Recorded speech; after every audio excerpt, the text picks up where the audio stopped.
Ini gambar jantung. Sepakat kan di seluruh badan kita ada darah? Kalau nggak percaya tusuk aja pakai jarum, nanti akan ada darah. Oke, darah itu sebenarnya berputar, makanya disebut sirkulasi. Siapa yang memutarnya? Pembuluh darah, karena ada pompanya. Pompanya ini jantung berdenyut. Jantung atau core atau kardio berdenyut berapa kali? 75 kali per menit. Bisa lebih nggak? Bisa.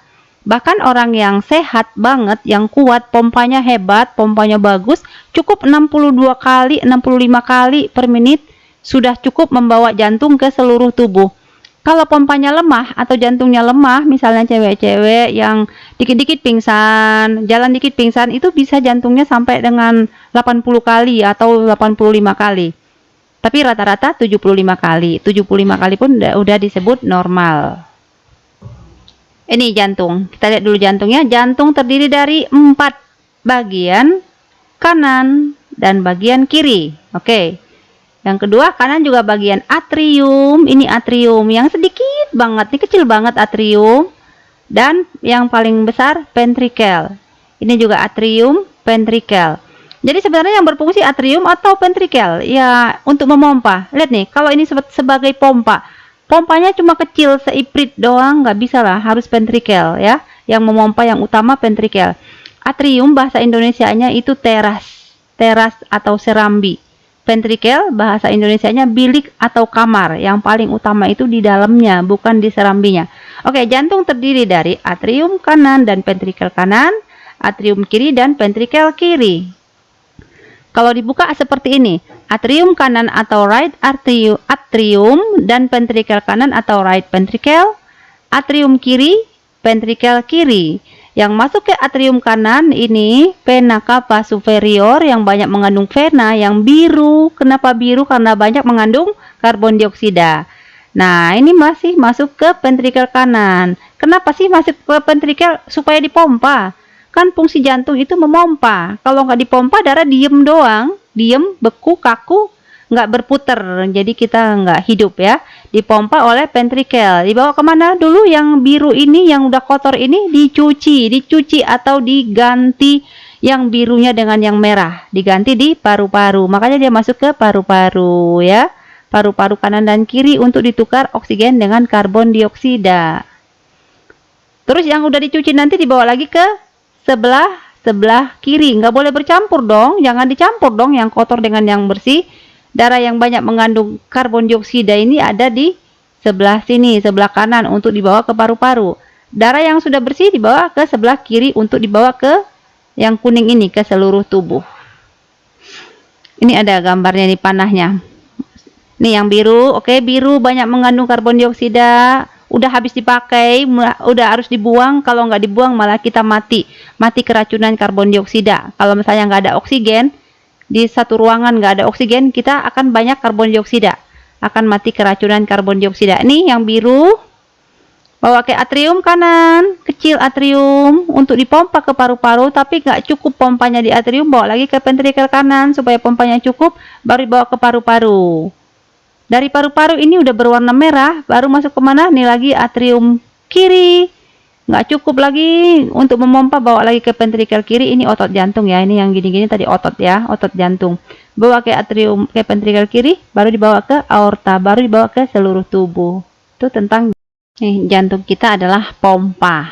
Pompa yang memompa darah ke seluruh tubuh. Ini tadi atrium, ini ventricle. Oke, ini sebelah kanan, sebelah kiri. Sebelah kanan atrium dan ventricle, sebelah kiri juga. Ini darah dipompa, dan darah itu kan sirkulasi, makanya dia berkumpul, tidak bocor, menyambung. Ini banyak mengandung oksigen, dan kita ulang dulu ya. Nih, dari arteri banyak mengandung oksigen dan vena banyak mengandung karbon dioksida. Itu tadi kapilari. Berapa kali per menit? Itu sebanyak 75 kali per menit, atau per hari bisa 100.000 kali kalau dihitung-hitung ya. Banyak mengandung karbon dioksida, masuk ke atrium kanan, masuk ke ventricle kanan, dibawa ini atrium kanan, ventricle kanan, dibawa ke paru-paru, paru-paru kanan dan paru-paru kiri lewat arteri pulmonalis. Pulmo artinya paru-paru. Di paru-paru berubah warna nih jadi merah karena sudah mengandung oksigen dari pernapasan. Dibawa ke atrium kiri, ventricle kiri. Left atrium and left ventricle dibawa ke aorta dan dibawa ke seluruh tubuh untuk dipakai. Dipompa terus-terusan setiap hari. Ini darahnya tidak bercampur. Ini ada katupnya, ada katup tri 3 katup di sini. Dia ada juga katup pulmo, katup aorta. Pokoknya semuanya ada pintunya atau katupnya. Nah, cara membukanya seperti ini. Makanya kadang-kadang kalau katupnya bocor bisa juga namanya sakit jantung untuk sakit bawaan ya. Nah, darah diisi. Ini tadi ini saat diisi namanya sistol. Saat dilepas saat dipompa. Saat dipompa namanya berdenyut, namanya sistol. Sistol artinya saat berdenyut ya, dan diastol saat mengisi. Diastol artinya relaksasi atau mengisi. Diisi dibawa ke seluruh tubuh. Ini ventricle kanan, ini ventricle kiri. Oke. Pembuluh darah. Pembuluh darah apa aja sih pembuluh darah? Cuman 2 kok, arteri dan vena. Arteri dan vena. Arteri banyak mengandung oksigen, makanya warnanya merah, dan vena banyak mengandung karbon dioksida, makanya warnanya lebih biru. Tapi jumlahnya banyak. Iya, jumlah yang banyak itu hanya terdiri dari arteri dan vena. Arteri bercabang-cabang berkali-kali, nanti akan menjadi yang paling kecil namanya arteriol. Arteriol. Dan vena bercabang-cabang menjadi venula. Antara arteriol dan venula bergabung menjadi kapiler. Jadi disebut sistem sirkulasi. Sirkulasi cycle. Sirkulasi itu artinya lingkaran. Bicycle, sepeda. Cycle artinya lingkaran ya. Jadi karena mereka tidak mereka tidak bocor, berbentuk suatu lingkaran, makanya disebut sistem sirkulasi. Ini tadi arteri. Arteri ini besar ya. Maksudnya lebih tebal dinding arteri dibanding dengan dinding vena. Malah kalau vena ada katupnya. Katup itu artinya penutup. Karena kalau vena kan kembali ke jantung, tidak dipompa lagi, makanya dia kadang-kadang biar kuat harus nggak boleh turun, harus ada katupnya. Kalau arteri dipompakan dari jantung, makanya dia arteri itu berdenyut. Denyut arteri itu disebut dengan nama denyut nadi atau denyut jantung. Arteri tadi bercabang berkali-kali. Berapa kali sih sebenarnya? Nah, kita lihat ini percabangannya banyak sekali ya, cabang, udah kayak ranting-ranting pohon. Arteri juga bercabang-cabang, vena juga bercabang-cabang.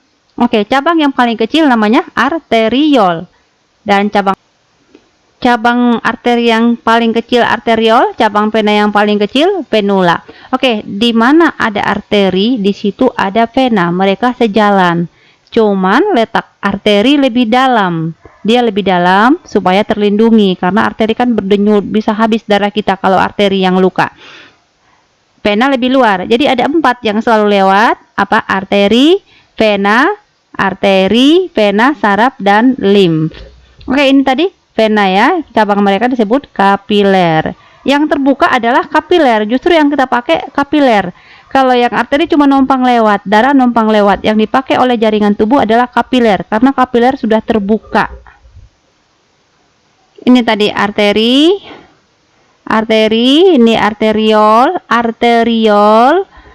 bergabung namanya kapiler. Kemudian lagi venula menjadi vena. Vena jadi apa? Vena juga bergabung-gabung menjadi vena cava yang paling besar. Oh ya, kenapa tadi yang paling dipakai kapiler? Ya, paling ujung memang kapiler. Kapiler itu pembuluh darah yang sudah bisa keluar darahnya dari situ.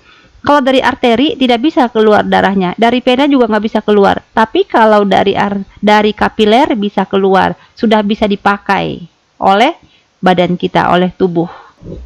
Kita ulang lagi, pembuluh darah yang paling besar yang keluar dari jantung namanya ini aorta.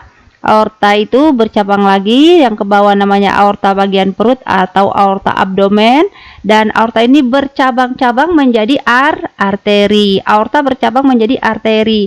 Arteri bercabang berkali-kali menjadi arteriol. Arteriol bercabang-cabang menjadi kapiler. Kapiler menjadi venula. Venula menjadi vena. Vena juga bercabang-cabang-cabang, bergabung menjadi vena cava. Yang paling besar namanya vena cava bagian bawah, vena cava inferior, dan vena cava yang paling atas namanya vena cava superior.